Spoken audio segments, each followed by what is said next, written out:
E aí, como todo escândalo de doping, né? Alguém quer ganhar mais que o outro. O que dói mais, um tiro de 400 ou agachar pesado? As pessoas elas não estão forçando diálogo, as pessoas estão forçando ponto de vista. Então vai ser o Team Muzi e o Team Ziad aqui. A gente chegou a fazer treino de saltos, você tinha 400, 500 saltos. Num treino, treino, agachamento é fundamental para quem quer melhorar glúteo ou dá para ser substituído? Eu cheguei já a fazer 4 horas e meia, 5 de treino direto na base. Não adianta você ter um baita físico se você não sabe mostrar. Natural. 200 milhões de brasileiros são naturais. E as pessoas se achando que treinam e são naturais.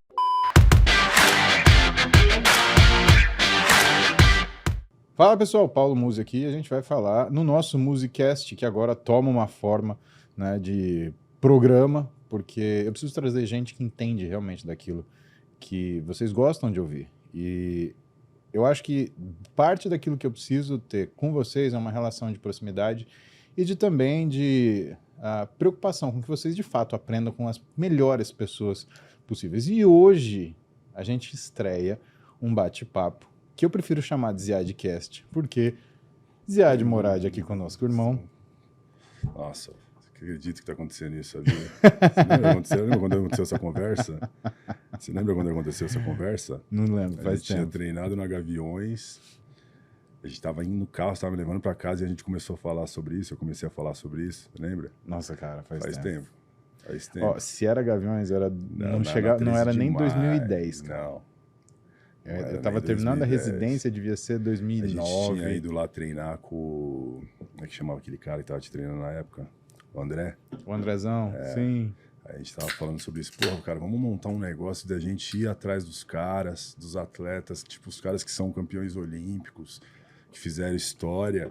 E vamos passar um dia com os caras, tipo, treinar, pagar um mico lá, tentando fazer o que eles fazem, que a gente não vai conseguir fazer. Isso naquela época a gente tinha uns 30 anos, ainda dava para tentar fazer alguma coisa. Mas, tipo, hoje, esquece, por exemplo.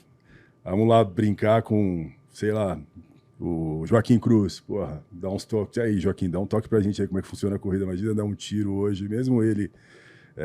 com a idade que ele tá, cara, capaz dele dar um pau na gente num 400, no 800, ele brincando, mas conversar com o cara do 800, saber como é que é, pô, o cara, 2 medalhas, um ouro e uma prata, né, saber conversar com o Jadel Gregório, salto triplo, ir lá e saber a história do cara. Eu não sei se eu sobrevivo a um tiro de 400 hoje. Não, se eu der um tiro de 400 hoje, cara, é caixão. Cara, você lembra na escola, quando eu entrei em 99, que a gente descia no Centro Olímpico... Para treinar. Que era onde eu treinava já. E eu tava treinando para intermédio de calor e os caras falaram, não, você vai correr 400. Eu corri 400 uma vez, eu achei que eu ia morrer. E eu tinha 19 anos, tá? E eu achei que eu ia morrer, cara. Então agora vai a pergunta. Você já correu 400, então você sabe o que é. Sim. O que dói mais, um tiro de 400 ou agachar pesado? Um tiro de 400, não tem comparação. Não tem comparação. Assim, é surreal a dor. Não, e você já me fez agachar com 285 quilos. Exato. Foi a minha melhor marca de agachamento, foi treinando com você. Sabe que é uma pena, porque eu acho que todo atleta, né, a gente sempre conversou sobre isso, que o cara, antes de ser bodybuilder, ele tem que ser um atleta. Seria interessante o cara passar por essas provas, Sim. Por exemplo. Ele sentir, ainda mais um cara que trabalha com limiar de dor sempre lá em cima. Sim. Quando a gente fala, 400 metros é uma prova que ninguém quer, no próprio atletismo, se você fala que prova que você corre 400, os caras falam, você é o cara. Sério, não sei. É uma prova muito foda, cara. É muito difícil, cara. Imagina, você sai com 1,90 m de altura e chega com 1,5 m. Eu não sei, assim, quanto de ácido lático, lactato que um cara produz numa prova, mas é absurdo a quantidade produzida no tempo que exige da prova. O cara que faz 400, ele faz outra modalidade? Geralmente, o cara que corre 400, geralmente corre uns 200. Tem uns caras hoje, por exemplo, a gente tem um campeão mundial, o Alisson, no 400 com barreira, que tem um 400 muito bom. A gente teve um outro cara que, pra mim, a gente, cara, assim, tem uma lista aqui de caras que a gente precisa trazer. Você tem os seus, então vai ser o Team Muzi e o Team Ziad aqui. Lógico que eu vou puxar um pouco mais pro lado do atletismo, mas Sanderley Parrella. Parrella, um cara que, cara, foi vice-campeão mundial em Sevilha, só que o cara que ganhou dele na época foi só o Michael Johnson. Putz. Era tipo, o Michael Johnson naquela época, ele era meio que um Bolt da vida. Então, você chegar segundo atrás do Michael Johnson, você era um cara muito foda. Fala que ele bateu o recorde sul-americano. Se eu não me engano, a marca, se eu tiver errado, e aí depois o pessoal corrige, Era 44,29. Eu gostava muito do Linford Christie, cara. Como é que foi a carreira dele? Cara, eu não sei muito do Linford Christie, mas vamos lá. Linford Christie foi finalista em 88. Quem ganhou foi o Ben Johnson, que deu aquela história do doping e tal. Depois, em 92, ele foi campeão olímpico. Em 96, houve mudança na regra dos 100 metros. Porque antigamente cada atleta podia queimar 2 vezes. Então tinha atleta que usava isso até como estratégia, queimava propositalmente para você atrapalhar os outros e desequilibrar os outros, né? Então, cara, às vezes uma saída de 100 metros naquela época demorava, 10 minutos. Você pega o 100 em 88, cara, queima um, queima outro, queima não sei o quê, cada um virava uma zona. E aí, em 92 ainda era assim, se eu não me engano, em 96 mudou a regra. O terceiro queimou um, queimou o segundo. O terceiro queimasse, independente de ter queimado a primeira ou não, estava fora. E nessa regra, quem queimou a terceira? Linford Christie. Cara, aí, porra, é foda você queimar a final de uma Olimpíada, né, cara? Mas assim, o cara saiu puto, saca a roupa, você fala, puta, que é o shape do maluco. O cara corre se eu te falar, você vai ficar puto comigo, mas eu era fã do Linford Christie porque, cara, eu achava que ele tinha um shape animal. É o shape que eu queria ter. Exato. Não, era isso é o que a gente tava falando. Esse cara lá. Cara, esse cara seria um classic. Cara, ele tem antebraço, ele tem braço, ele tem deltoide. Como assim, cara? E ainda era rápido, corria. Eu não lembro a marca dele, mas acho que era 9,80 alguma coisa. Ele fazia 9,85, 9,80. Pois é, corrida. Você correu 100 metros. Corria 400. Na verdade, eu fui pro 400, né? Quando eu entrei no Centro Olímpico, eu comecei correndo 400.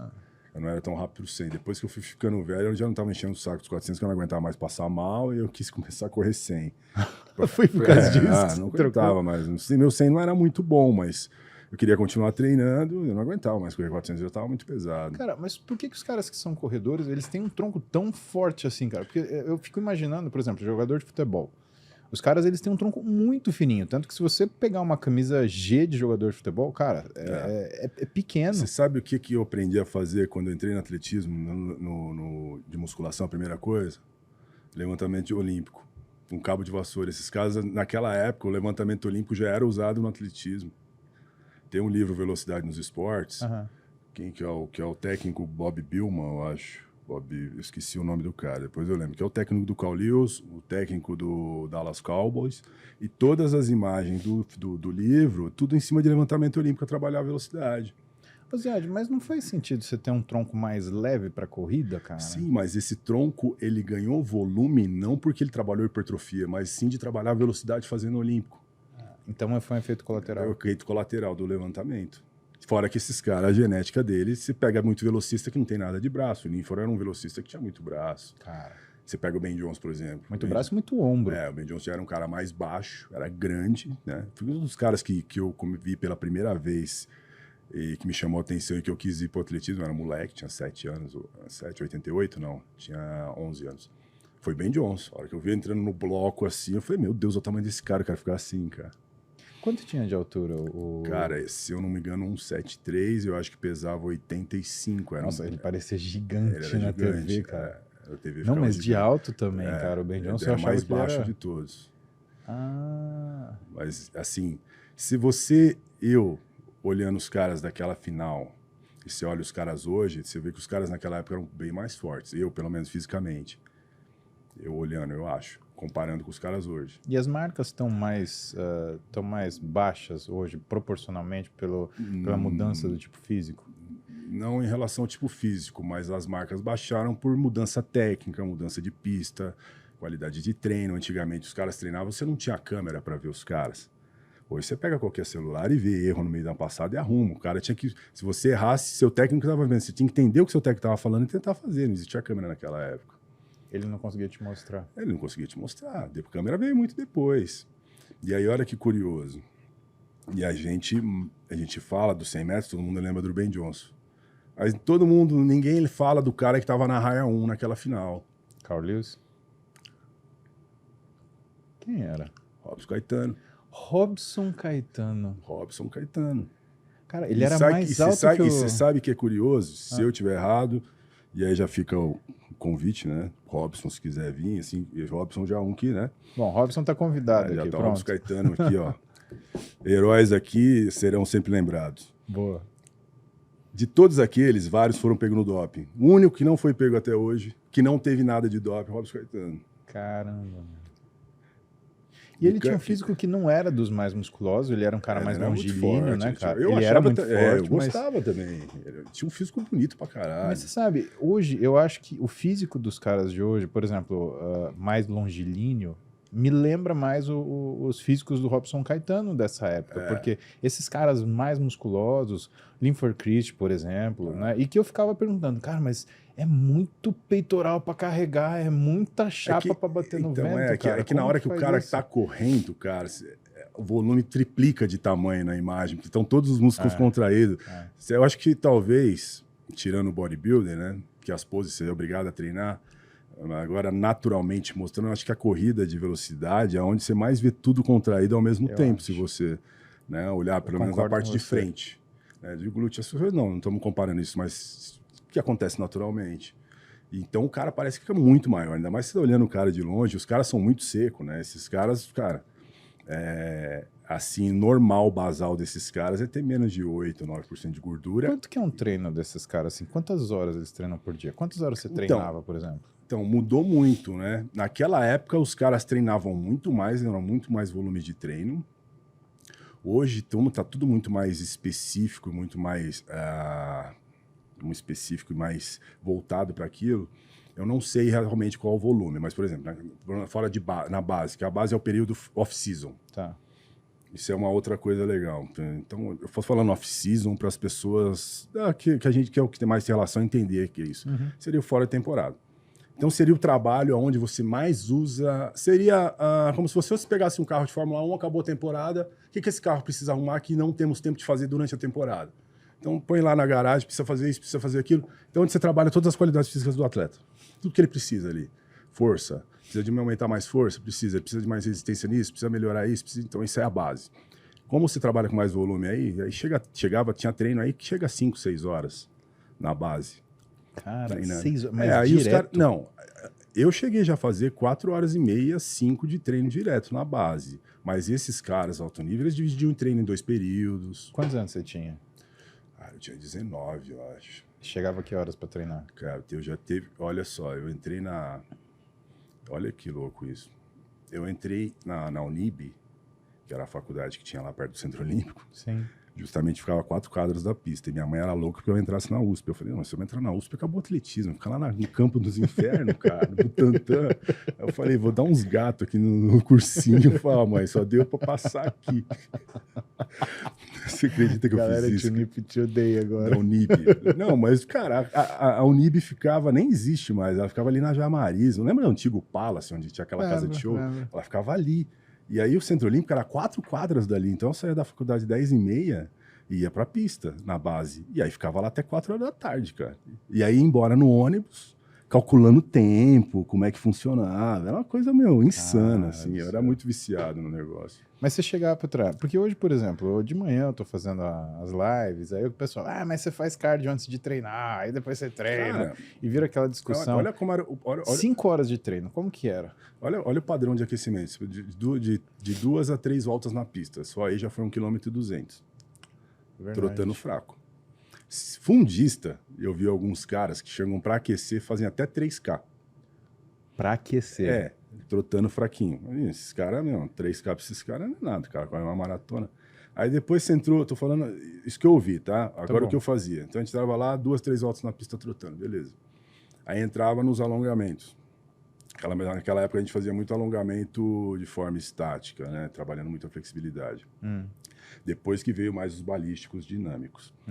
E aí só nessa parte, mais o exercício de coordenação, que é a parte técnica da corrida, está na coordenação. Você vai trabalhar a parte técnica na hora que você está mais descansado. Então sempre no começo do treino. Isso é o básico. Você leva pelo menos 40 minutos, 1 hora. Só esse aquecimento. Para depois você entrar no trabalho de velocidade. Então a hora que você...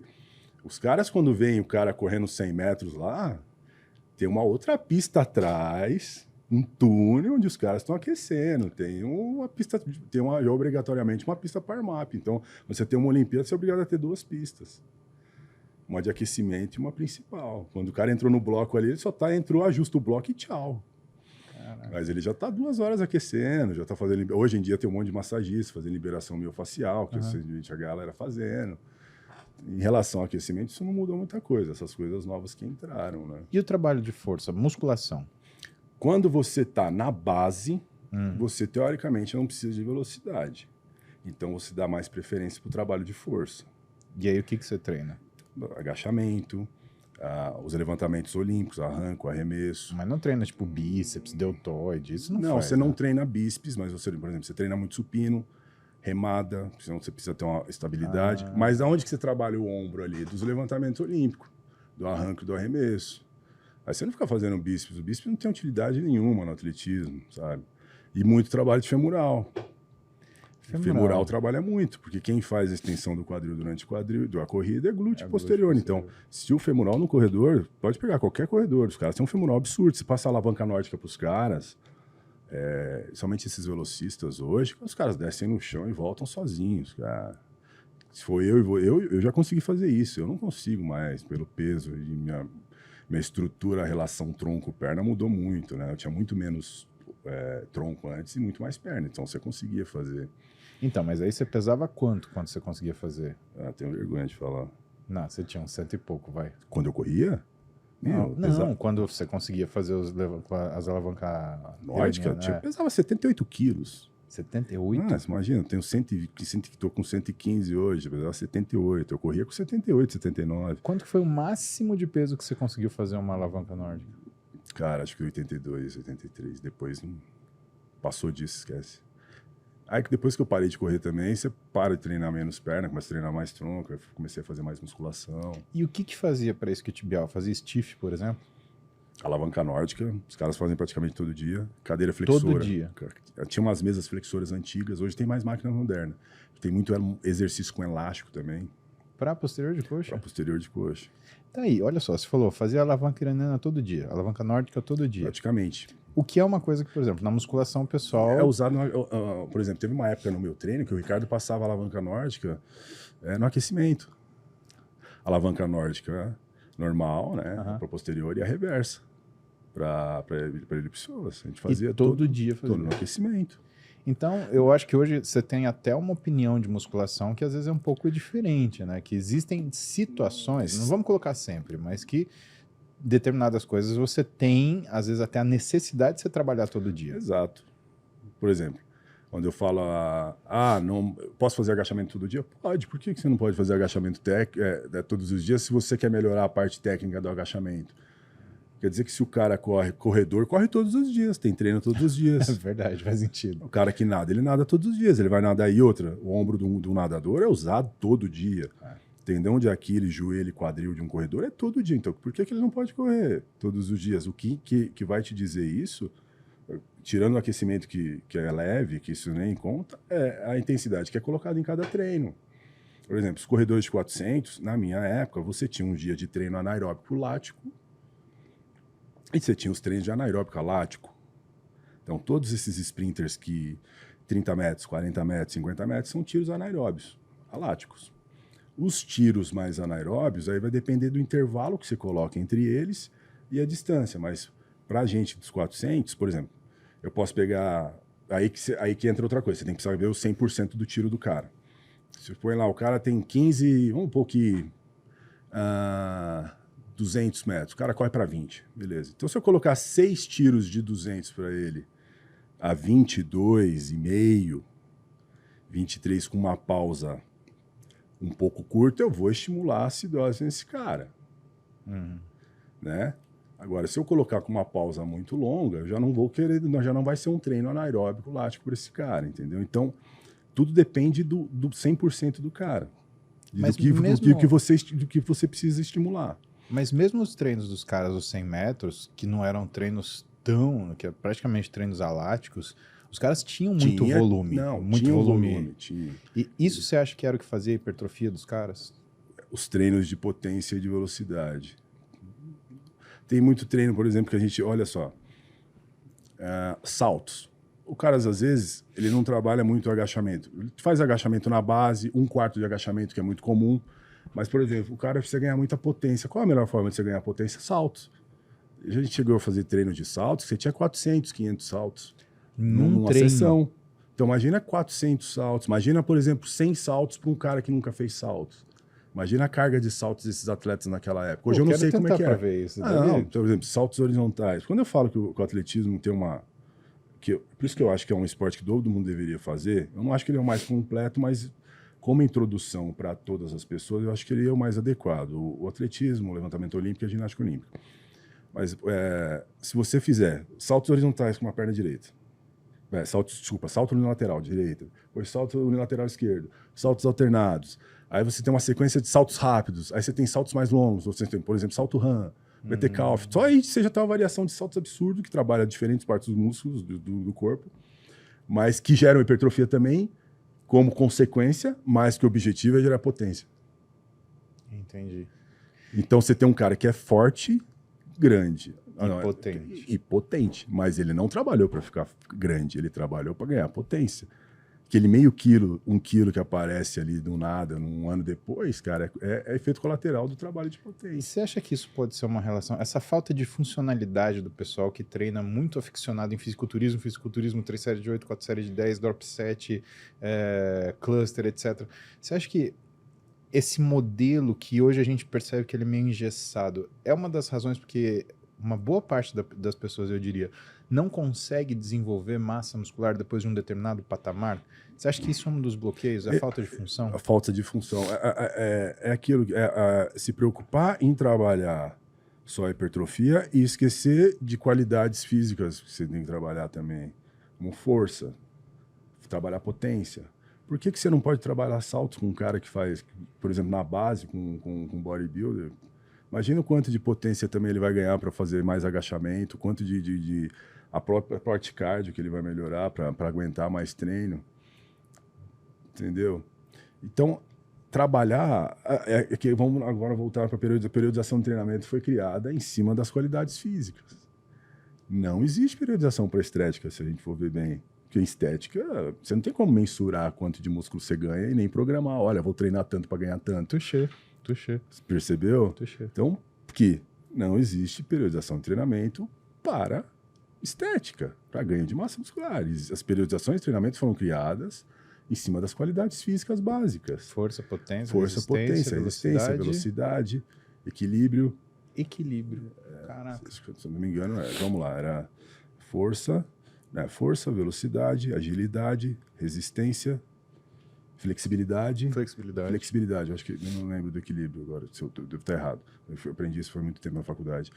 Em cima do que exige aquele esporte, dentro disso é o que você vai trabalhar.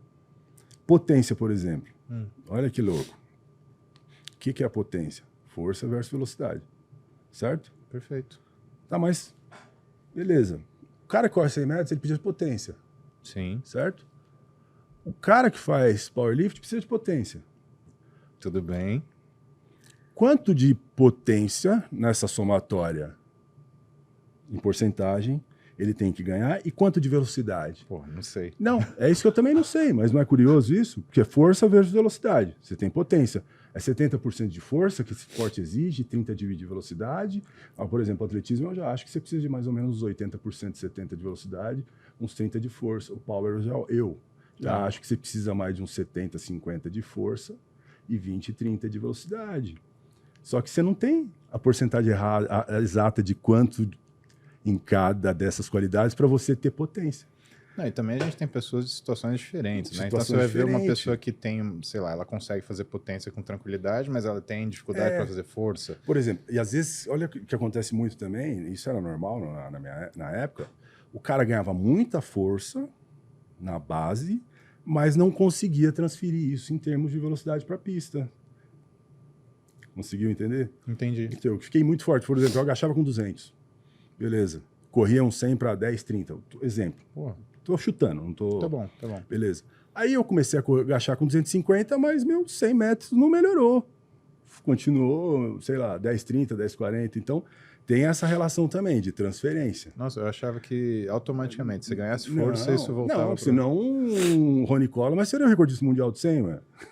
Tá bom. Eu tô falando... Pelo peso dele, né, meu? de É massa tirar muscular. uma Scania do zero, Não, tu fala né, assim, cara? então, teoricamente, todo cara grande seria pedra pra ser muito rápido. Tá bom. Você Tá bom. entendendo? Seguindo esse Tá pensamento, certo, né? concordo. Entendeu? E aí que é a hora que o técnico tem a visão de enxergar, falar, não, esse cara é um cara que já é naturalmente forte, então vamos trabalhar mais velocidade com ele, né? Ou para ele ganhar mais potência, ou esse cara é um cara mais fraquinho, precisa ganhar um pouco mais de volume, mais de força para aguentar os treinos e para melhorar a potência. Isso que eu ia te perguntar. Mas- Existe alguma situação que você precisa, por exemplo, de hipertrofia, que nem você falou agora, esse cara é mais fraquinho, vamos fazer ele ganhar um pouco mais de músculo? Eu vou dar exemplos, tá? Teve um segundo escândalo muito famoso do doping, que foi o do Laboratório Balco. Você lembra disso? Laboratório lembro. Balco. Tá. É muito interessante essa história porque tem a ver com bodybuilding também. Interessante. É interessante. Sabe por que era interessante? Tem esse documentário no Netflix. O dono do laboratório chamava Vicente Balco. E ele que criou o ZMA, que é zinco, magnésio, aspartato? Isso. E aí ele começou a passar aquilo para os atletas, criou uma clínica, então ele começou a tratar várias pessoas com aquilo, mas na verdade ele manipulava as drogas também, usava doping. Tem esse documentário no Netflix, então pra galera olhar lá. Sabe quem que era o consultor dele, que tá lá no documentário? Não sei. Era um desses coaches do bodybuilder. Quem que é o... Agora eu vou tentar lembrar. Eu não lembro o nome do cara, porque eu não tenho muita familiaridade. Quem que é o coach do... Fala o nome dos coaches famosos que tem. Da atualidade Das ou de mais antigamente? antigão, mas que estão com atletas hoje. Cara, mais antigos, eu acho que tem... Bom, Vai falando. O cara treinava também, eu não tô lembrando. Cara, eu sou muito ruim de nome. Como é que é o Horse? Quem que é o coach do Horse hoje? é o Milo Sarcev. Exato, era esse cara aí. Ele era um consultor de do Vincent Balco. Tá no documentário, não tô mentindo. Aham. Eu vou errar algum detalhe ou outro. Eu assisti 2 vezes esse documentário porque eu achei do cacete. Eu vou ter que ver agora. E aí criaram o projeto do Tim Montgomery, que era um cara magrinho, pequenininho. Tinha um cara que você olhava assim e você não dava nada pra ele. Tipo, 60 quilos, mas corria um 100 absurdo. E ele queria, a meta era ele ser recordista mundial de 100. E aí começa a passar ele treinando musculação, fazendo já um trabalho de hipertrofia. Aí eles falam, pô, o supino era tanto, subiu para tanto. O agachamento dele era tanto, ele começou a ficar forte muito rápido. Ele tinha junto com o técnico dele, junto com o Vincent Balco, e com esse cara, o Milos, que era o cara que era eles consideravam ele o guru de tudo aquilo, tal. E começaram a fazer o planejamento do uso das drogas. E até tirei foto, tá? Deu uma hora que eu tirei foto do planejamento. Porque os caras mostram. Porque eles eles usavam insulina, GH, HCG, e tinha uma outra droga que eles chamavam Clear, ou Clean, eu não lembro o nome, que era uma mistura que ele conseguiu fazer de gestrinona com hidrogênio. Clear Drug. Então, mas naquela época ele tinha conseguido fazer Era isso. tetrahidrogestrinona. Exato, mas ele não The aparecia Clear no, Drug, porque não aparecia não no aparecia no exame antidoping. Eu falei, caralho, que loucura. Eu até fiquei de perguntar. Eu The assisti o Clear documentário. Drug. E eu queria perguntar para Cara, vocês. eu tenho um artigo que fala do The Clear Drug. É mesmo? Tem. Então esse cara foi o cara que evolucionou. Tetrahidrogestrinona. E aí o Tim Montgomery bate o recorde mundial, né? Tá aí tudo bem, beleza. A Marion Jones, Olimpíada de Sydney, ela queria ganhar, se eu não me engano, 100, 200, 4 por 100, distância 4 por 400. Se alguém do atletismo lembrar aí, pode ficar à vontade para corrigir. Também ganha a Olimpíada e ela era a mulher do Tim Montgomery. Aí, voltando ao assunto onde tudo começou, depois a gente volta aqui. O Tim Montgomery era um cara pequenininho. E foi ganhando volume, ganhando força, começou a fazer umas marcas absurdas no 100, que nem ele estava esperando. Ele mesmo fala. Isso é legal, porque esse é um exemplo de um cara que era magro, tinha muita potência, mas precisava ganhar mais volume para melhorar. Entendi. entendeu? E que o peso favoreceu, Que o na peso verdade. favoreceu. Ele ganhou, eu não sei se ele foi pra... Ele tinha 60 e poucos quilos, caras, tanto que chamavam ele de Little Tim. Mas o cara corria muito, né? Velocidade é o relógio ali, né? Físico. Sim. Então esse é um exemplo do cara que ganhou muito volume lá. E esse é o segundo escândalo do doping fudido que deu. E aí ele casou com a era casado com a Marion Jones. Marion Jones também destruiu nos 100 metros, foi absurdo. Aí o Vince Tal mostra que ele foi lá pra Sydney só pra ver ela correr. Ela chegou quase 6 metros na frente de todo mundo. Foi tipo o que o Bolt fez em 2008, foi o que ela fez em 2000. E aí, como todo escândalo de doping, né? Alguém quer ganhar mais que o outro. Né? E aí o cara achou que não queria mais, o Tim não queria mais fazer as coisas com o Vincent e não sei o quê, e aí começou a rolar muita briga, e aí caiu na imprensa, mas não foi só isso. Já tinha um cara do FBI que fuçava no lixo do laboratório todo dia, porque queria entender as transações bancárias do laboratório e por que muito atleta ia para lá se tratar e fazer as coisas. E o cara começou... Como é que ele descobre tudo? Quando ele começa a fuçar, o cara começou a jogar o lixo dele na rua de trás, do vizinho. Aí o cara começou a ir atrás e achar as coisas no lixo. E aí começou a achar coisa de seringa, começou a achar os restos de coisa, planejamento, droga. E aí que começou a casa a cair nesse escândalo de doping. Entendeu? Cara do céu. E tinha atleta, por exemplo, teve um caso no atleta, o atleta do beisebol, é muito interessante esse documentário, que ele estava aposentado e ele viu um cara bater o recorde de home run e ele achou que ele também poderia fazer, ele procura esse laboratório e aí esse cara começa a fazer home run atrás de home run, entendeu? E aí, meu, é muito legal esse documentário. Eu quero voltar no negócio que você falou, porque... E agora para não parecer que o Milos era... não, o cara, os caras, eles tinham ele como referência para consultar sobre drogas e tal. Né? E ele era um cara bodybuilder que entendia disso, e considerado por eles muito inteligente por fazer tudo isso. E é por isso que eu falei dele, né? Então, assiste esse documentário, cara. Nossa, hoje eu vou assistir. Eu tirei foto, dei print do planejamento. Falei, interessante isso aqui. Queria te perguntar o seguinte, você falou, no comecinho a gente estava falando de periodização. E você falou, a periodização são pelas funções. E é interessante porque eu acho que a maioria das pessoas hoje que olham a gente pela internet, que vão saber de melhora de massa muscular, ganho de massa muscular, melhora física, eles têm a ideia que a periodização é uma periodização mais estética mesmo, né? Então eu treino peito 2 vezes porque é o que eu quero, então eu começo a semana com dorsal porque é mais fácil. Eu queria que você contasse essa história. Para que foi feita a periodização? Então, se você falar em termos para estética... Não, originariamente, né? A periodização A periodização foi feita para melhorar, porque isso você pega no... Aí vamos chamar aí também o Dr. Cassidori lá, que estudou na Rússia, que manja muito disso, que estudou com os caras pica pra caralho lá. Pegar as qualidades daquela prova, fazer com que ela atinjam o máximo do potencial dela naquele momento, naquela hora, naquela competição. Ou seja, então foi feito para a Olimpíada, não foi feito para... tudo para planejamento, tudo para atleta olímpico. Não existe nada bodado. Se você pode puxar a periodização para bodybuilder, você não consegue enxergar de ninguém.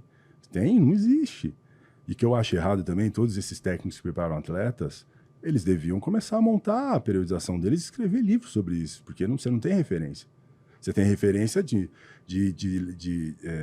como é que chama? O flex, o trabalho de força lá, como é que chama o cara, americano? Referência. Trabalho de força americano. Steve Flex, não, como é que é? Fleck Kramer, não. Fisiologia Fleck Kramer. Eu esqueci o nome, Bom. Bodybuilder? Não, os doutores que trabalham força, que trabalham com periodização. Tem o Brad Schoenfeld, você deve ter lido muito mais. Phillips, tem... Cara, acho que faz mais trabalho sobre isso na parte de educação física, né? Eu acho que é o Brad Schoenfeld, o Brett Contreras, quem mais? Mas aí você pega vamos pegar os antigões lá, o doutor Matviev, Verkhoshansky. Você não vê nada voltado para hipertrofia, você vê voltado para treinamento e performance. E você vê como eles tentam encaixar isso nos esportes de alto rendimento, né? Mas os esportes individuais, na minha opinião, eu acho que são os mais fáceis de você trabalhar isso e enxergar essas qualidades, de você ter um controle maior que isso, porque nos esportes coletivos. Né? Porque o esporte coletivo, além de você ter a qualidade física do esporte, você também tem a qualidade por função dentro de cada posição no esporte coletivo, né? Eu também acho que ia ser uma coisa muito interessante. Se o pessoal que acompanhasse fisiculturista, eles fizessem eu acho que uma metodologia. Qual que é a tua metodologia? O que você trabalha primeiro? Exato. Até para ajudar a gente a comparar Porque as o coisas, cara dizer né? que eu periodizo meu treino. Eu treino segunda, eu treino perna, terça eu treino costas, não sei o que, ombro. Cara, você não tá periodizando, cara, você tá resumindo, você tá dividindo seu treino. E você tá falando, cara, e aí você pega um livro de periodização, cara, é uma tabela, algumas coisas. Você tem que saber competição que você tem que atingir o pico, qual competição que você vai estar 90%, qual que você vai estar 100%. Olha, esse ano é ano de Olimpíada. Ano de Olimpíada você começa a se preparar 4 anos antes. E no fisiculturismo os caras fazem isso, Zi, porque o que acontece? Você tem campeonatos maiores, campeonatos menores. Sim. Então você tem, por exemplo, 6 semanas antes um campeonato Mas, por antes exemplo, do Olímpia. como é que, por exemplo, aí é que tá. Se eu tenho uma corrida de 100 metros, eu não vou fazer agachamento 100% na semana que eu vou fazer agachamento, que eu vou correr. Beleza? Por quê? Porque eu vou desgastar a fibra prejudicada, eu não preciso dessa fibra prejudicada. Eu preciso dessa fibra rápida, trabalhando com velocidade. Agora a gente vê muito cara, por que eu falo que não tem? Você vê muito cara trabalhando em semana de competição de Olimpia, batendo PR de movimento, e você vê cara que está trabalhando um pouco mais de repetição, um pouco mais de resistência. Então você não consegue enxergar uma linha para aquilo, no sentido de que isso é claro, sabe? Por exemplo, tem uma coisa, você nunca faz no atletismo, você nunca faz trabalho de força, depois que você fez trabalho de força, carga, você não vai para a pista dar um tiro de 50 metros, 30 metros. A chance de você estourar e arrebentar é gigante. Você está entendendo? Então tem uma sequência mais lógica de como você trabalha. Olha, você começa primeiro o crescimento são flexibilidades, depois trabalhos de força e velocidade, potência, depois, por último, sempre resistência. Você não pega um cara de 100 metros, você corre 10 km para aquecer, você mata o cara. Então me conta uma coisa. Por exemplo, às vezes a gente treinava perna lá na Companhia Atlética mas a gente ia fazer... do Morumbi. A gente ia fazer resistência eu te puxando correndo. Aquele eu não trabalho anaeróbico ou lático. Tá bom. Lático, desculpa. Tá eu não punha você para fazer 50 metros no pau. Que a chance de te romper alguma coisa. Mas eu fazia você segurando, fazendo skip e me puxando, fazendo tração. Aí é um trabalho anaeróbico, lático. Era meio para terminar com o que terminar tinha... de glicogênio. O que eu não consigo ver na musculação, por exemplo, olha, nunca faça PR na semana de subir no palco. Sabe? A gente já viu o atleta fazendo isso. O cara melhorou o PR na semana, mas, cara, por quê? Não teria que estar mais focado numa coisa mais voltada para controle de movimento, um pouco mais de trabalho de isometria? Eu não sei, estou perguntando. Contrações de pico para mostrar mais um pouco mais de densidade, ou um trabalho maior em foco, em poses. Né? O trabalho de pose já é um trabalho de desgaste bem grande. Então, qual seria a parte técnica no trabalho de bodybuilding, na sua opinião? Assim, na minha, é uma coisa que o bodybuilder seria a parte mais técnica, mais importante do bodybuilding, pose. Acho que o cara tinha que acordar fazendo pose. Sim. O cara tinha que acordar treinando pose e dormir treinando pose. Uhum. Sim. E na musculação... E outra, pose... que eu acho, olha que eu acho errado, e para você ter um controle melhor do que você faz, fazer pose com o olho vendado. Você sabe que o Jorlan Vieira faz isso. Fazer pose com o olho vendado. Ele fazia você isso. Ficar olhando pro espelho fazendo pose, é que nem você fazer treinar, eu vou treinar powerlift, por exemplo, agachamento. A gente não agacha olhando pro espelho na hora de competição, não tem espelho para você olhar. É verdade. E a maioria das pessoas agacha olhando pro espelho e quando trava, olha pro espelho, achando que o espelho, que aquele cara do espelho vai sair, vai te ajudar. Não vai ter ajuda, bicho. Esquece o espelho, movimento na cabeça. A pose é a mesma coisa, de encaixar e tudo tem que estar consciente aqui. E isso tem que ficar automático, porque os palcos são diferentes, mas a hora que você pousar, subir para fazer, isso tem que estar muito automático. E aí você não tem que dar... E aí outra coisa que eu acho errado. Cara, escuta só o cara que treinou para pose. Não fica ouvindo 50 mil negros falando isso. Então, cara, você se perde, né? Essa eu acho que é a coisa mais importante do bodybuilder. Saber pousar, assim, eu acho que a parte técnica do bodybuilder é isso. O cara tinha que aquecer fazendo pose. É saber mostrar teu trabalho, porque na verdade é isso. Não adianta você ter um baita físico se você não sabe E a mostrar. gente sabe que tem gente que tá até hoje aí, né? Que é bom, que tem um físico bom e que não consegue mostrar completamente. E eu não tenho, assim, eu sou muito inexperiente em bodybuilding. E você vê outros que os caras falam, nossa, esse cara no backstage é ridículo, mas a hora que ele sobe no palco e se abre, ele Fique parece imenso. tipo um pavão quando abre as penas inteiras, né? O cara sabe usar aquele recurso que ele exato. tem. E às vezes ele nem tá tão bem fisicamente como um outro, às vezes o outro tá muito melhor que ele fisicamente, mas ele sabe dominar isso. O que a gente fala normalmente é que no fisiculturismo você tem duas habilidades. De mostrar muito bem o que você é muito bom, mas de esconder muito bem aquilo que você não é tão bom assim. E a arte de você posar é exatamente essa. Então, mas além disso, você sabe que o treino de pose, ele é um treino extremamente isométrico, ele desgasta. Exato, é extremamente desgastante, cara. Eu já vi. Tanto que em algumas situações, alguns atletas, a gente coloca como parte daquilo que é o treinamento desse atleta no dia, fazer o treino de pose na sequência do treinamento. Então você vai fazer lá seu treinamento, vai durar, sei lá, 1 hora e 20. E qual seria a melhor qualidade física pro cara fazer umas poses boas, para ele trabalhar? Cara, isometria, na verdade, né? Flexibilidade. O cara que tem flexibilidade... Quero ouvir isso, vai, me fala. O cara que tem flexibilidade, ele vai ter um máximo de amplitude, ele vai ter controle de muita coisa, ele vai saber pousar em qualquer posição. Tá bom, concordo. Ele tem controle motor de qualquer... Olha, meu posterior tá assim, meu dorsal tá assim, eu tenho... Cara, quantos caras que sofrem cirurgia, operam, que depois perdem mobilidade de cotovelo... Isso é verdade. De ombro, sabe? Outra coisa que eu acho, que é você vê, aí voltando nos 3 esportes que eu acho que são a cadeia da base para a formação de qualquer atleta. Se todos os bodybuilders tivessem passado por flexibilidade, feito um trabalho de ginástica, não para ser um ginasta, mas desenvolver aquela flexibilidade de, sabe, você pega a perna e levanta a hora que você quer, que isso é possível, as poses iam melhorar, a amplitude de movimento ia melhorar. Você imagina... E outra, não ia ter esse monte de... Você não ia ver esses caras aqui, tudo... Hoje virou a moda fazer pilates, né, cara? Sim. Vamos pro pilates. Cara, nada contra pilates. Na minha opinião, vocês tinham que arrumar um técnico de ginástica olímpica e treinar ginástica olímpica. Não treinar ginástica olímpica, jogar piruleta, fazer... Piruleta não, desculpa. Fazer essas... Mas para melhorar a flexibilidade, cara. Sabe que eu acho que o Pilates hoje ele é a opção mais que as próxima, exato, mais pra próxima, trabalhar, mas entendeu? eu não acho que seja a mais adequada. Eu acho Para que performance, eu concordo com você. Eu acho que isso demanda uma especificidade. exato. Por exemplo, se você pegar um técnico pica de ginástica olímpica e falar, cara, pegar o cara, pegar um o cara pega qualquer cara bodybuilder gigante, faz chorar o cara arrebentando, não machuca o cara e melhora a flexibilidade do cara. Né? Concordo com você. E A assim, questão exatamente... como que a gente oferece isso para a maioria das pessoas, entendeu? Esse que é a dificuldade. Exatamente. Aí eu concordo com você que o Pilates é o que está mais próximo disso, mas para mim não seria o ideal. Nada contra os Pilates. Para mim seria trabalhar ginástica olímpica. Porque nos esportes de alto rendimento, por exemplo... Você foi da época que tinha ginástica olímpica na escola? Eu tinha, cara. Você teve? Porra. Eu não tive. Na minha educação física tinha... Cara, jogava futebol. Eu dei sorte de ir pro atletismo porque eu estudei naquele colégio Rodrigues Alves, ali na Paulista. Sei.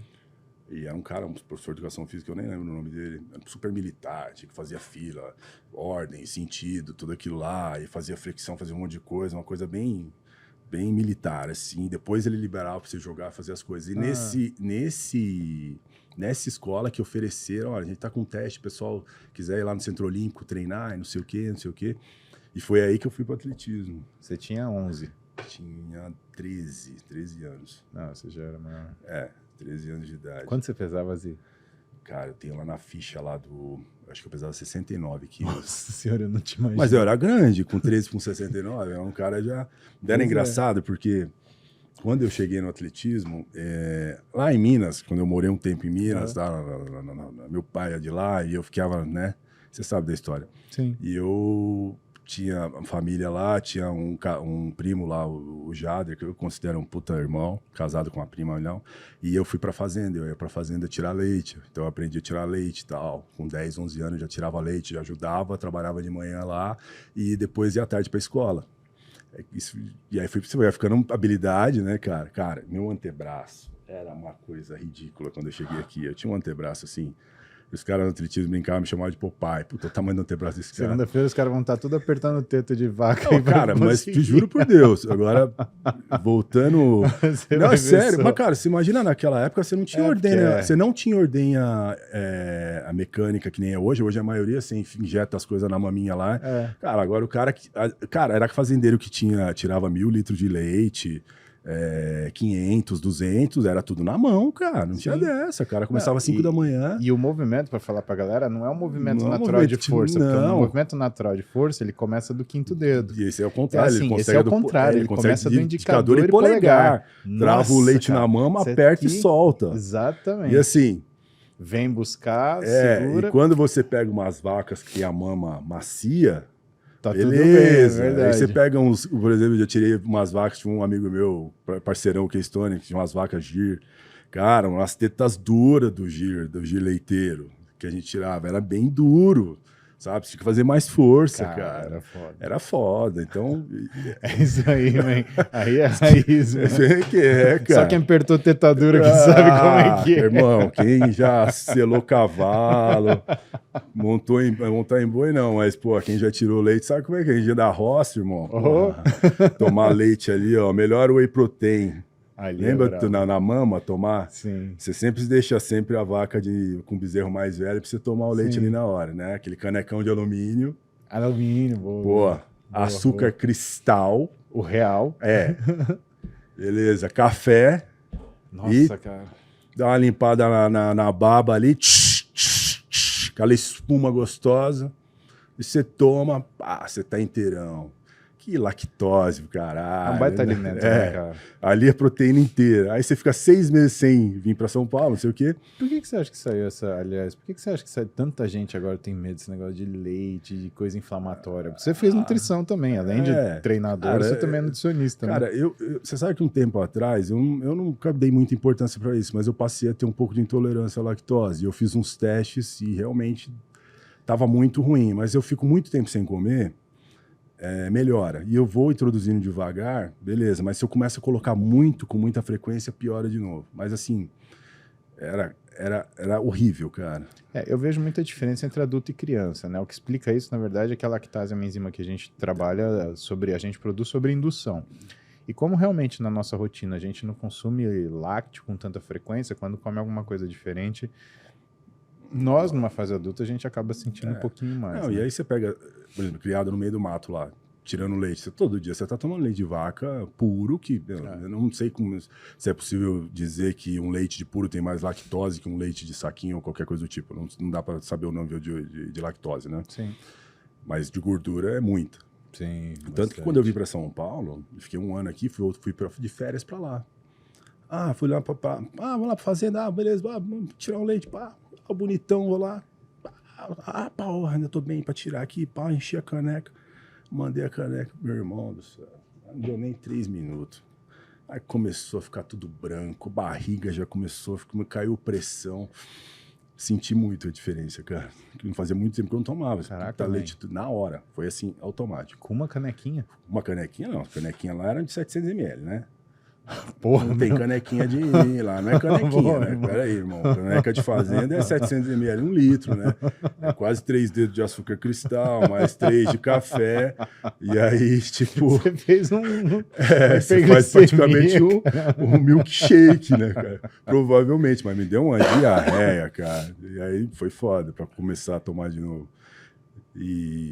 Mas é muito interessante isso. Mas eu acho que isso sempre teve.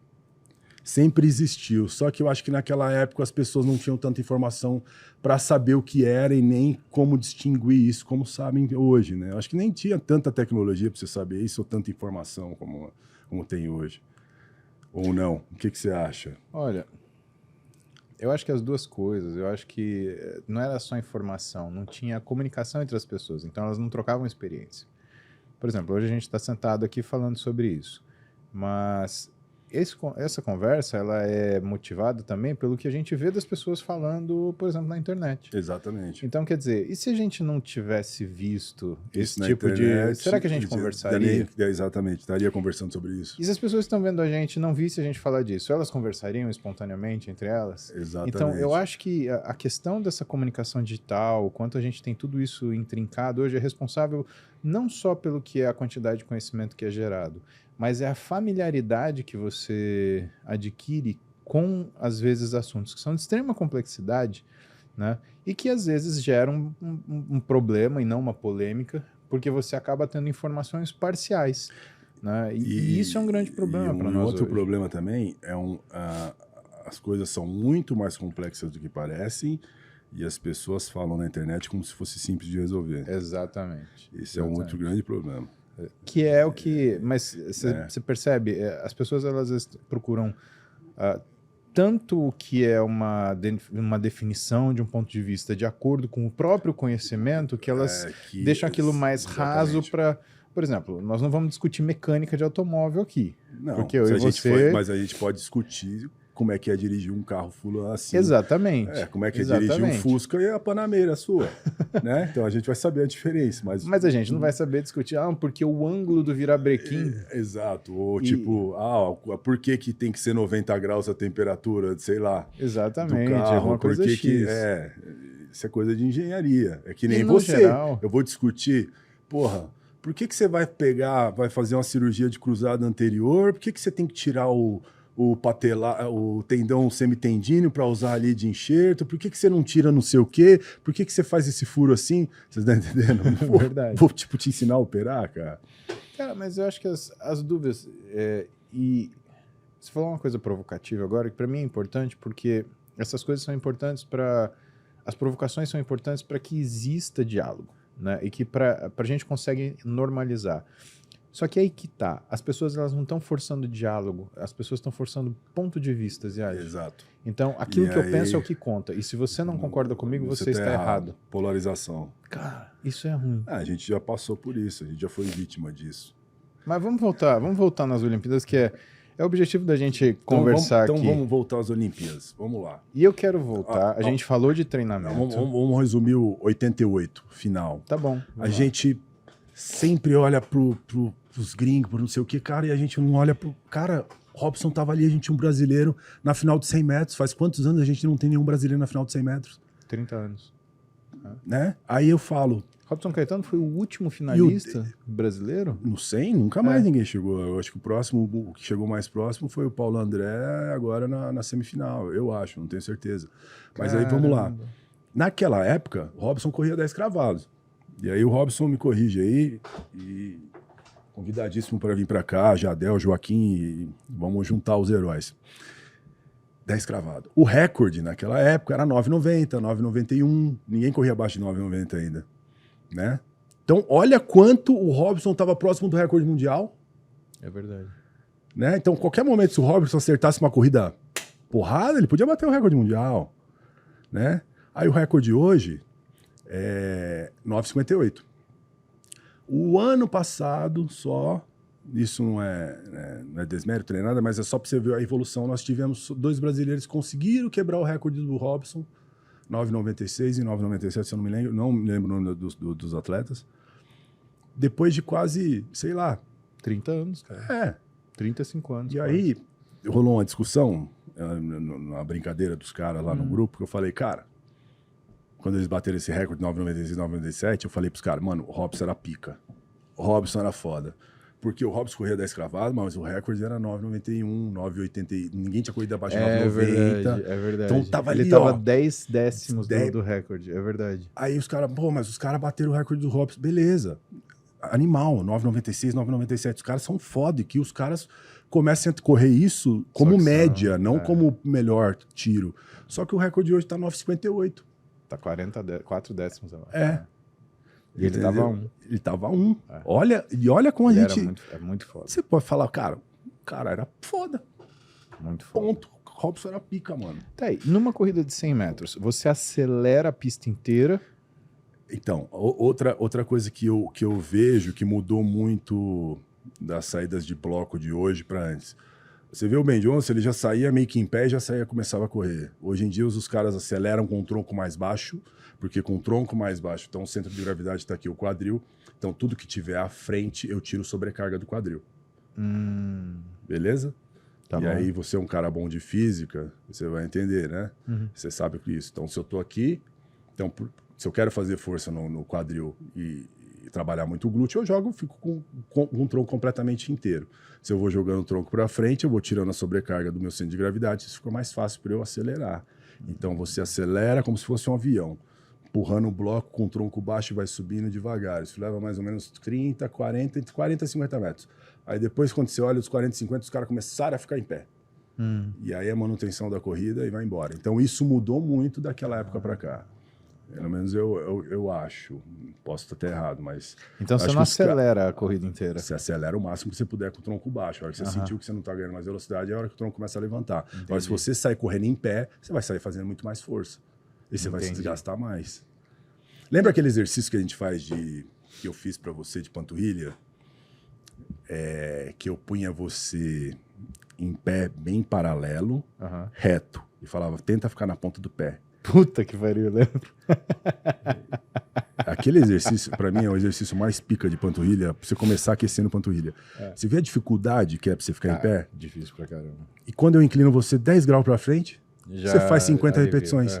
Como é que a gente anda e como é que o tendão de Aquiles foi projetado, o corpo humano foi feito, você inclina o tronco e sai empurrando o chão. Tá certo. Você não anda em pé inclinadão, você inclina um pouco o tronco pra frente e vai saindo. Então, por exemplo, se eu quero jogar mais sobrecarga, mudando de assunto, no quadril de uma pessoa trabalhando glúteos, por exemplo, se eu faço um búlgaro ou se eu faço um agachamento unilateral no Smith com o tronco mais em pé, só aquela, de fato de eu estar mais em pé, eu estou jogando muito mais carga no agacho. Bom, agora você falou de unilateral, você falou de, tô falando unilateralmente. você falou de glúteo. Então, eu vou começar a pergunta que a gente vai começar o próximo episódio. E aí? Agachamento é fundamental para quem quer melhorar glúteo ou dá para ser substituído? Cara, nada substitui o agachamento. Para mim, nada substitui o agachamento. Então, galera, vocês vão já deixar aquilo que é toda a opinião de vocês aí nos comentários, porque a gente vai começar o próximo a partir desse assunto, e aí a gente vai pegar o comentário da galera e eu vou passando para você ir comentando o que você vê de cada um. E aí vamos fazer aquela relação daquele vídeo que eu fiz lá, que falaram, que eu postei, que você postou junto, que deu um chabu falando que a gente tava sexualizando, que não sei o quê. Na verdade, eu quis mostrar realmente que a extensão de quadril bem trabalhada, tanto na velocidade, tanto no agachamento, que ambos você ganha glúteo. Que tanto trabalho de força e potência usado na corrida gera hipertrofia de glúteo. Vamos aproveitar e colocar esse vídeo agora? Oi, Vamos. que Dá depois, pra colocar aí, Ramon? que deu aquele que tá no Insta aí, como é que é? Pera aí. É que eu brinco e as pessoas não me conhecem, que eu falo que é Sim. a arte de empurrar o chão com velocidade. E as pessoas acharam que eu tava sexualizando as mulheres e não sei o quê. Porra, aí eu já... E o que eu quis mostrar foi que realmente você correndo com o quadril, fazendo extensão do quadril, usando glúteo, usando femoral, você gera hipertrofia, né? Deixa eu achar aqui. Será que tá aqui?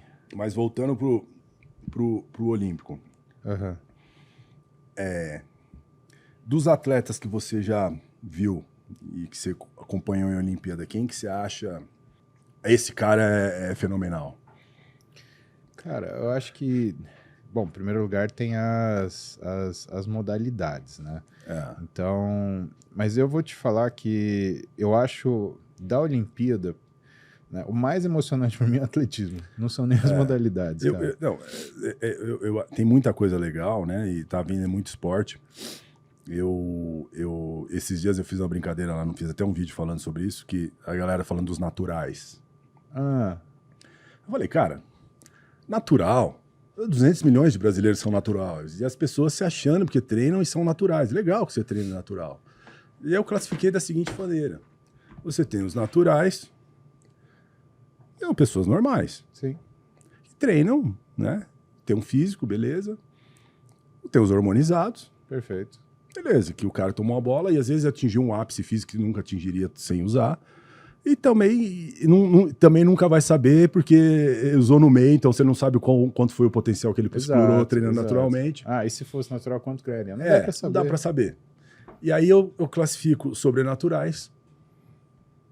Pra mim, um cara que chega numa final da Olimpíada sem nunca ter usado droga... Tá certo, concordo. Pra mim é um cara sobrenatural. Sobrenatural. E aí tem os unicórnios. Os unicórnios são os caras... Os alfas que dominam os sobrenaturais, que são os caras picas além dos... Por exemplo, Phelps, 28 medalhas, Tá o bom. cara é um... Sobrenatural, tá bom. Bolt. Ah, eu já ia falar o Bolt. Não tem o que falar, cara, ganhou 3 Olimpíadas, 100, 200, no revezamento, cara, quem corre 100, 200 é foda você se manter para uma Olimpíada, manter nível para 2, 3, 4. Aí vamos lá, aí você tá falando dos gringos, beleza. Ademar Ferreira, salto triplo. Ademar Ferreira. 2 medalhas. Né? Helsinki e 56 e Melbourne, né? Helsinki e Melbourne, 52 e 56, bicampeão olímpico. O Ademar, naquela época, foi um dos primeiros caras a saltar acima de 16. Caramba. E aí a gente tem vários. Pelé, né? Esses caras são unicórnios. Eu tenho um moleque que eu acompanho, tá, o Rogerinho, que é um amigo meu e tal. É um cara que era... vamos fazer um dia sobre isso, sobre os atletas híbridos, que é os caras que se dão bem em vários esportes. Cara, que legal. Um dia a gente fala sobre isso também. É um moleque que tá agachando agora com 340 quilos e nunca usou nada de esteroide. 340 quilos, ele nunca usou esteroide. Nada. Já exame de Precisamos doping. falar desse rapaz. 340 quilos, é o segundo melhor agachamento da IPF aqui no Brasil. O primeiro acho que é 360, mas o cara é muito acima de peso dele. 3 modalidades. Começou no atletismo, andou mais de 18 metros no atletismo como juvenil. Levantamento olímpico, 160 de arranco, se eu não me engano, 200 quilos de arremesso. E nunca usou nada. E aí você tem os sobrenaturais que provocam um pouco de inveja nos hormonizados, né? Porque imagina esse moleque, se ele tomasse, o quanto ele não ia produzir. Agora, que louco isso no esporte, né, cara? Porque a galera acha, assim, que tipo, impossível você chegar no final de 100 metros sem usar nada. Cara, não é. Hoje em dia o doping tá foda. Pro cara burlar o doping, você sabe disso. Não tem exame conversa, surpresa, tem não sei o que. Ou o cara tem que ter uma grana fodida e inventar uma coisa milaborante igual o clean, não sei o que lá. Como é que era? Sim, the clean drug. Clean drug. O cara é muito bom, não tem como, cara. É a história de gestrinona. É. E assim, você tem limites também, né? Porque, por exemplo, vamos supor que se você falhar 3 testes surpresa, você é eliminado. Você já tem. Se a pessoa chegar para fazer o exame e você não tá lá, você já toma uma advertência. Na segunda, você já toma suspensão automática. Exato. E, se eu não me engano, no livro do Bolt, eu li, no ano que ele bateu lá o recorde, ele fez 14 exames antidoping. Nossa Senhora. Aí vamos lá. O cara usa. Beleza. Você entende de droga pra caralho. Não tem, desculpa o palavrão. Vamos lá. Qual droga que eu consigo usar vamos dividir o ano por 14, daria um exame a cada 22 dias, 23 dias? Mais ou menos. Que droga que eu uso que sai nesse intervalo de 22, 23 dias? Beleza. Que tem ação. Beleza, a gente dividiu elas em 23. Sim. Só que, às vezes, numa mesma semana, ele fez 3 exames antidoping. Puta. Você bateu o recorde mundial, vem você de novo. Você bateu de novo, vem você. E ele fala no livro que ele não aguentava mais os caras batendo na casa dele, tipo, 6 horas da manhã da segunda-feira, no domingo. Faz xixi aqui. Ou esperando ele na arquibancada depois do treino. Eu fazia assim pra ele, tô aqui. Pô, o cara tá me esperando ali. Não dá. Primeiro porque, assim, você tem uma droga que limpa, por exemplo, em 24 horas. Sim, só que você vai fazer um ciclo o quê? 7 dias? Então não tem essa. Não, e assim... Então a gente tem que tirar o chapéu para esses caras que vão para a Olimpíada hoje, que são um talento, que chegam numa final, que passam por 10, 12 exames antidoping, sabe? E cara, você tem que falar... os caras que a gente tem que estudar. Pô, como é que esse cara corre em 400... por exemplo, o Brasil hoje está com um moleque muito bom nos 400 com barreira. Um moleque... Cara, eu só acompanhei, não conheço pessoalmente. O Alisson Santos, o cara fez, acho que a 3ª ou 4ª melhor marca dos 400 barreira, foi campeão mundial, corre 46,29, se eu não me engano, alguma coisa, se eu tiver errado, e aí faz o convite para ele aí também, que vai ser legal. Bom. E corre um 400 rasos absurdo para 44 alguma coisa. E assim, cara, você nasce para fazer isso, bicho. Você nasceu para correr 400. Concordo. Tipo, Vanderlei Parrella, a mesma coisa. Sabe, esses caras, eles nascem com um dom, cara. Como é que você fala explica a história que a gente tá falando do Jadel, que ele contou pra mim, aí ele vai contar isso pessoalmente aqui. Eu não fui pro atletismo porque eu gostava do atletismo, eu fui pro atletismo porque me davam comida. Aí o cara vai lá e salta 17 metros e 90, cara. Você fala, cara... Mas você sabe uma coisa que me apaixona, Rô? Porque eu olho essas histórias e são muito acima da curva. Eu queria que você me ajudasse pra gente trabalhar uma coisa que é pro indivíduo comum mesmo. E a gente entender como que a gente consegue fazer para que o cara que, por exemplo, ele está se esforçando para treinar e não está conseguindo, né, aquilo que é o índice de função necessário para conseguir ganhar a hipertrofia que ele quer, para ele não se decepcionar, porque a expectativa é sempre muito alta, né, cara? E o tempo vai passando, a expectativa aumenta. E não necessariamente o resultado. E outro problema grande, geralmente essas pessoas começam a treinar muito depois de velho, né? Eles não começaram a treinar cedo. Tá bom, então, concordo com você absolutamente. Tudo que era qualidade física básica que você tem que começar desde cedo, por exemplo, ginástica olímpica, esses dias chegou um negócio, eu acompanho o Centro Olímpico, a peneira do Centro Olímpico da ginástica olímpica era idade 8 anos e 6 anos. Nossa senhora. Pra competição. Você não tem pai e mãe que leva, não vai. Não, Ninguém com não 6 vai. anos Então, assim, olha, pai, quero ser 8 ginasta. anos, acho que era 8 anos masculino e 6 feminino, alguma coisa assim, para começar. Então, imagina assim, esse cara, essa menina vai ter uma base absurda se ela for fazendo ginástica. Mesmo que ela não seja uma boa ginástica, o que ela aprendeu ali vai direcionar ela para outros esportes. Que já aconteceu muito isso. E aí, esses caras que começam a treinar hoje, eles não tiveram essa base de ter, por exemplo, aprender a correr, aprender a treinar, trabalhar flexibilidade, criar, né, preparar a articulação para aquilo, ter mobilidade em todos os ângulos, já querem começar direto na porrada. Entendi. Né? Já quer começar direto na porrada. Não, porque o fulano faz... Aí o cara vai lá e pega o seu treino e quer fazer no primeiro dia de treino dele. Ou seja, que é mais a gente entra naquele assunto de expectativa alta. Cara, coloca metas que você possa cumprir. Não vai querer, tipo, cara, comecei a treinar 100 metros hoje, amanhã eu vou correr para 9,58. Cara, não vai virar. Correr para o hospital. Comecei a agachar hoje, cara, 3 meses, tô agachando com 300 quilos. Calma, você entendeu? Talvez você tenha potencial para chegar nisso, talvez você não tenha potencial, mas o fato de não ter não quer dizer que você não pode fazer igual a todos aqueles que fazem. É aquilo que eu falo.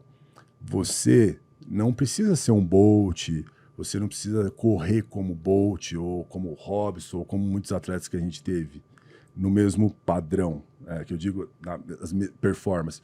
Mas você pode utilizar a mesma técnica para correr da mesma forma. Ou seja, o fato de você fazer supino com 200 quilos não quer dizer que eu preciso fazer com 200, eu tenho que fazer. Mas eu posso executar o movimento da mesma forma com menos peso. Né? O movimento que aí o que é criado no alto rendimento em questão técnica, para todo mundo falar que alto rendimento não é saúde, não é performance, mas, cara, hoje em dia tanta coisa voltada para técnica, para que o cara não dure só uma competição e dure anos competindo, né? Que isso serve muito para a gente também. Não, até porque se você passa anos competindo e treinando, você passa anos se aprimorando, né? Exatamente, e no nosso caso é isso. Exatamente. Deixa eu aproveitar que a gente está com o vídeo na tela. Desencana das polêmicas. Vamos falar o que você quis dizer nesse vídeo. Porque assim, a gente tem tempo aqui. Vídeo, a hora que ela bate o pé no chão. Agora, a hora que ela estende o quadril. A hora que ela vai tocar o pé, aqui, ó. Quando ela estende o quadril, no finalzinho, quando ela empurra todo esse chão aqui, ó, estica o joelho dela, vê se ele consegue mais um pouquinho para frente. Eu tô pondo o dedo aqui querendo mexer. Aí, que pronto. Bom, vamos lá. Toda vez que você quer enxergar uma corrida perfeita, se a pessoa está correndo diretamente, você vai enxergar esse ângulo aqui, ó. Ombro, quadril encaixado e esse final de extensão de joelho, extensão de panturrilha aqui. E esse movimento é independente da prova que você faça.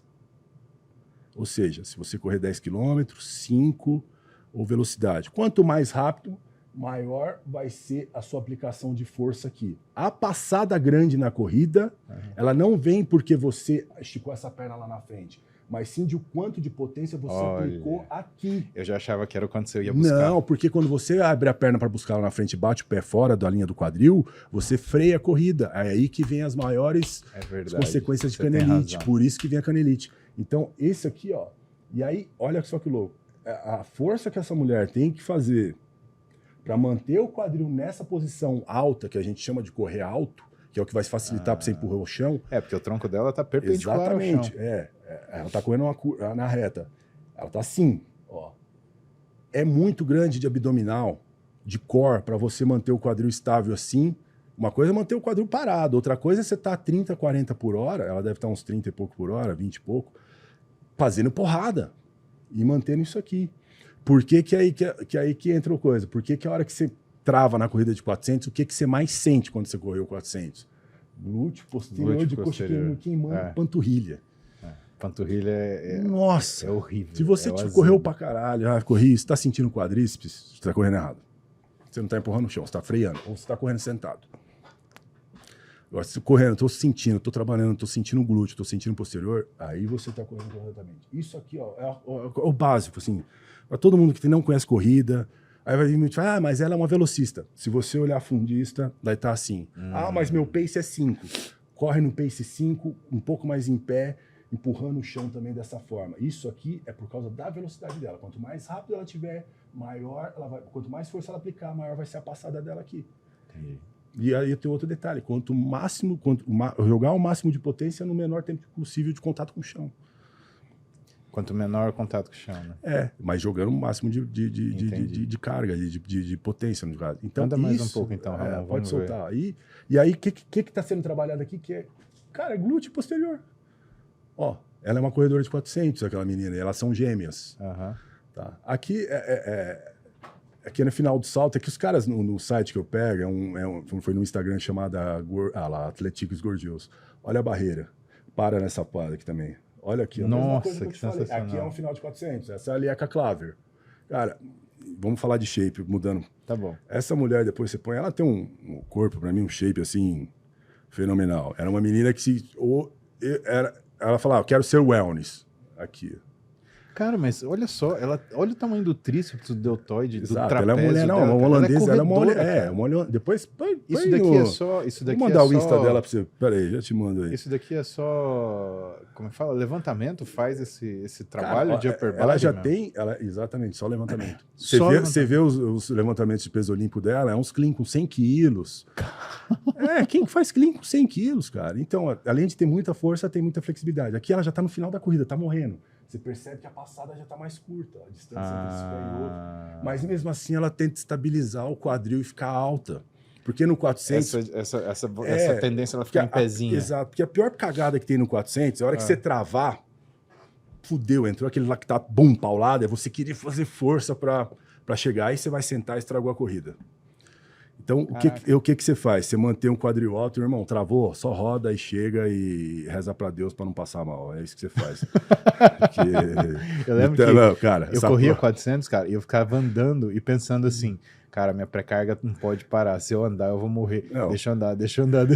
E assim, tá tudo preto, vou olhar pra baixo, mas vou continuar andando, cara. Se o cara falar, eu corro 400 e nunca passou mal, fala, não corre 400 não. Não, eu sempre corri 400 e sempre passei mal. Não tem como, cara. Não, você imagina se na competição você já passa mal, imagina então como é que não é o treino, cara.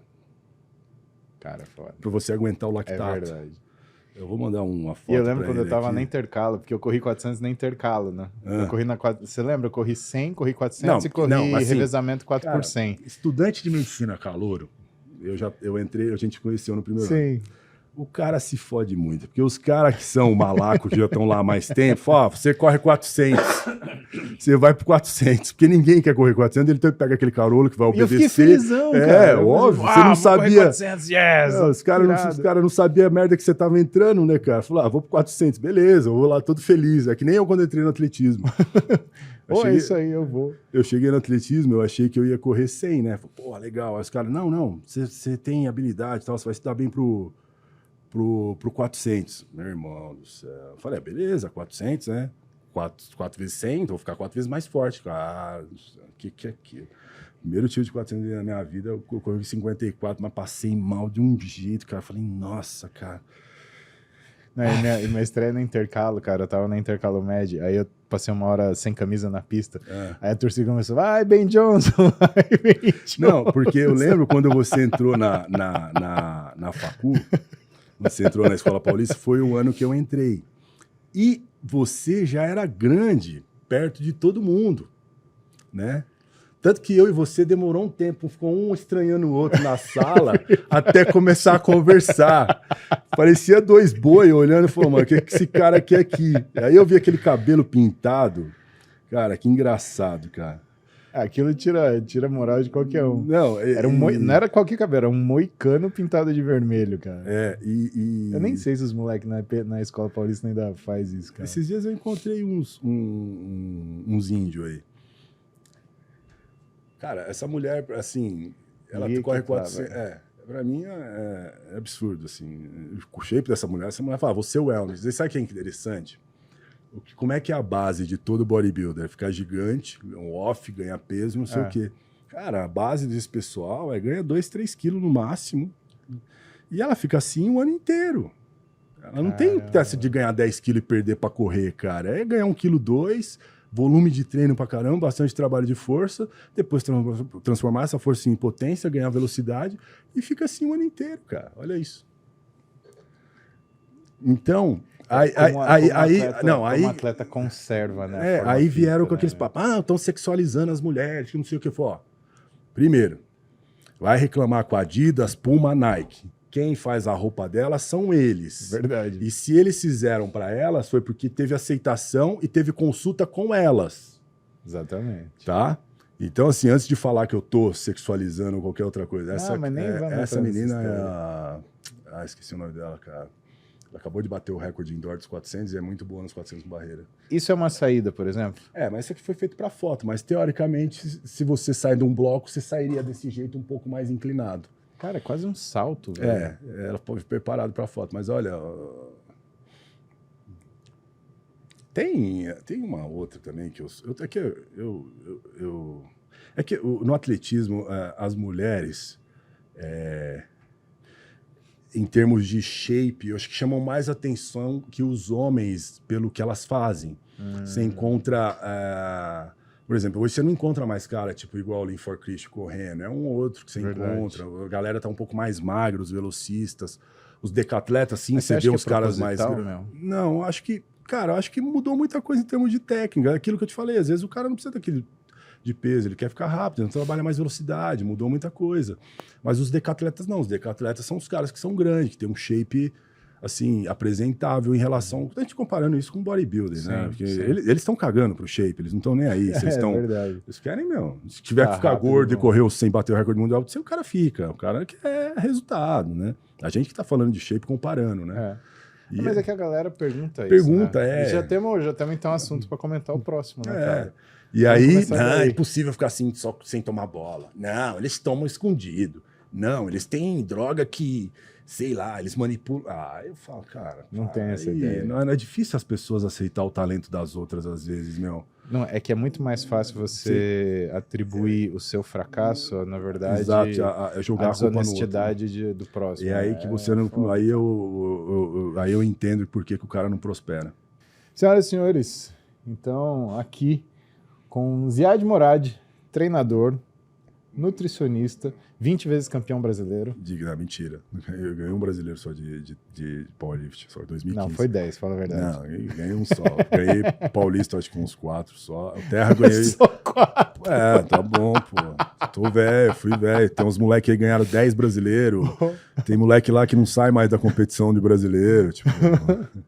Bom, e a gente vai trazer aqui para vocês esporte, treinamento, vamos falar de casos reais, né? Casos reais, vamos comparar atletas, vamos fazer coisas inusitadas, mas que vão chamar a atenção de vocês e que vai despertar interesse sobre treino, mudar um pouco essa cabeça de achar que só tem uma coisa, não. Exatamente. Abrir a cabeça de vocês para várias coisas. A gente quer que vocês vejam coisas diferentes. Coisas diferentes. E aproveitando que é ano olímpico. Verdade. Vamos valorizar esses caras olímpicos aí, porque os caras são guerreiros. E segura a onda que a gente vai trazer uns para vocês. Relaxa. Fica aí que vai vir coisa boa aí, vai vir coisa boa. Ziad, obrigado, irmão.